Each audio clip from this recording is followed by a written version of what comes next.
नमस्कार मित्रांनो, लग्नानंतर होईलच प्रेम मालिकेच्या पुढील भागामध्ये आता बाबांना सरोगसीचा निर्णय अजिबात पटलेला नसतो.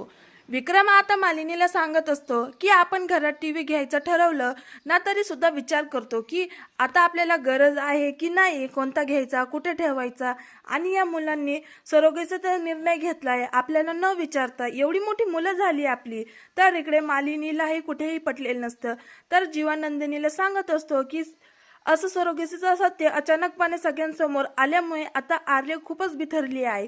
आपण आर्याला हवासा तिचा वेळ द्यायला पाहिजे. त्यावर जीवा म्हणतो की नंदिनी तू बरोबर बोलतेस. तर इकडे पार्थ आता काव्याला म्हणतो की त्या हातून पुस्तक फाटलं नसतं तर ते बेंडिंग करण्यासाठी आपण नंदिनीला दिलंच नसतं.